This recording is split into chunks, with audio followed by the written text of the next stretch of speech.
વિદ્યાર્થી મિત્રો, શ્રી ગણેશ ક્લાસીસમાં દરેક વિદ્યાર્થીનું સ્વાગત છે. હું છું પીએમ સર. વિદ્યાર્થી મિત્રો, આપણે વાણિજ્ય વ્યવસ્થામાં જે તમારા પેપર છે એના માટેનો સેક્શન E મોસ્ટ આઈએમપી છે.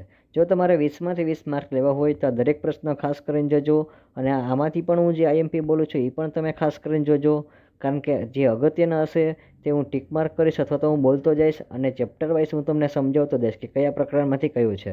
તો ટોટલ આપણે તમારી સમક્ષ લગભગ 15-17 ક્વેશ્ચન જ મૂકેલા છે, અને એમાંથી તમારે 6 પૂછાવાના છે વિદ્યાર્થી મિત્રો. અને 6માં પણ તમારો ઓપ્શન છે જનરલ ઓપ્શન, કે 6માંથી 4 કરવાના છે. તો ચલો વિદ્યાર્થી મિત્રો, આપણે શરૂઆત કરીએ. અને આ વિદ્યાર્થી મિત્રો, મારી એક નમ્ર વિનંતી છે કે જે વિદ્યાર્થી મિત્રો આ વિડીયો જોવે છે તો કોમર્સના દરેક વિદ્યાર્થીઓને ત્યાં સુધી આ માહિતી પહોંચાડે. મેક્સિમમ તમે વિડીયોને શેર કરો, અને હા, બને ત્યાં સુધી તમે એકબીજાને શેર કરશો તો જ આપણા વ્યુઅર છે એ વધવાના છે, અને જો વ્યુઅર વધશે તો આપણને પણ મજા આવશે વિડીયો બનાવવાની. આવી રીતે તો વિદ્યાર્થી મિત્રો, આપણે જાજો સમય નથી બગાડતો. ત્યાર પછી આઈએમપી છે એ બોલતો જાઉં છું. તો ચેપ્ટર નંબર 3 છે આયોજન. તો આયોજનમાંથી જે મોસ્ટ આઈએમપી ક્વેશ્ચન છે એ 3 જ છે 5 માર્કના, કે આયોજનનો અર્થ આપી તેની લાક્ષણિકતા સમજાવો. તો સમજાવવાનું કહે તો ટૂંકમાં સમજાવવાની છે.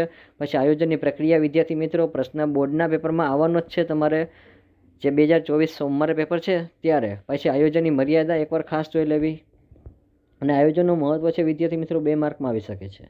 ત્યાર પછી આપણે આ જે આયોજન ચેપ્ટર છે એમાંથી ત્રણ ક્વેશ્ચન જ આપ્યા છે, પણ 3માંથી હું પ્રક્રિયા કહું છું, વધારે પૂછવાની શક્યતા રહેશે. ત્યાર પછી આપણે એના પછીનું 5મું ચેપ્ટર છે કર્મચારી વ્યવસ્થા. તો એના માટેના આપણે ટોટલ ક્વેશ્ચન મૂકેલા છે, જોતા જઈએ સ્ટેપ બાય સ્ટેપ. તો પહેલું, કર્મચારી વ્યવસ્થાને સ્પષ્ટ કરી તેનું મહત્ત્વ સમજાવો.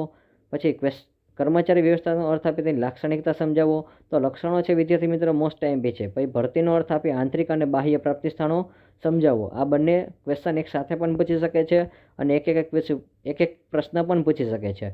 અને વિદ્યાર્થી મિત્રો, આ પ્રશ્ન છે ખૂબ જ અગત્યનો છે અને મોસ્ટ આઈએમપી છે. આંતરિક અને બાહ્ય ભરતીના પ્રાપ્તિ સ્થાનોના ખાલી નામ યાદ રાખશો તો પણ ચાલશે. ત્યાર પછી પસંદગીની પ્રક્રિયા, એ પણ મોસ્ટ આઈએમપી રહેશે વિદ્યાર્થી મિત્રો, પરીક્ષામાં આવી શકે છે. તાલીમ અને વિકાસનો તફાવત, જો 5 માર્કમાં પૂછવું હોય અથવા તો પૂછી શકશે, અથવા 3 માર્કમાં તો આવશે જ વિદ્યાર્થી મિત્રો. ત્યાર પછી નાણાકીય અને બિન નાણાકીય પ્રોત્સાહનો સમજાવો. તો આ જે ક્વેશ્ચન છે વેરી મોસ્ટ આઈએમપી છે. ત્યાર પછી તમારે જે 6થું ચેપ્ટર છે, હજી એક 5મું ચેપ્ટર છે બાકી રહ્યું છે, વૈધિક અને અવૈધિક માહિતી સંચારનો તફાવત.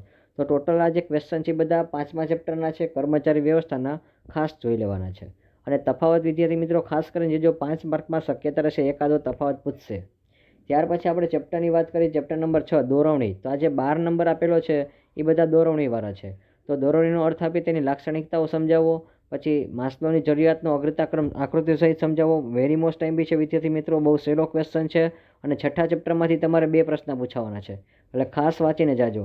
ત્યાર પછી માસ્લોની જરૂરિયાત પછી આવશે ધંધાની દ્રષ્ટિએ ગ્રાહક સુરક્ષાનું મહત્વ વિશે સમજાવવો.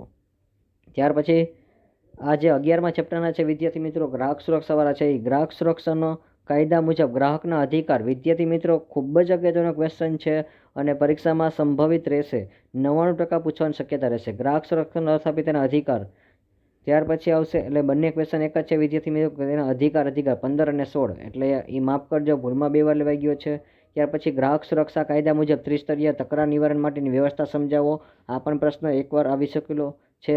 અને ત્યાર પછી ગ્રાહકને કયા પ્રકારની રાહતો ગ્રાહક સુરક્ષા કાયદા મુજબ મળી શકે છે. તો અગત્યના જે પ્રશ્ન હતા એ આપણે લઈ લીધા છે વિદ્યાર્થી મિત્રો.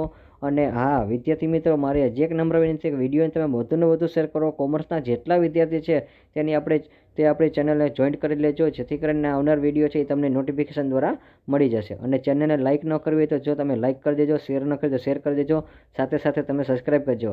આવજો વિદ્યાર્થી મિત્રો, બાય બાય.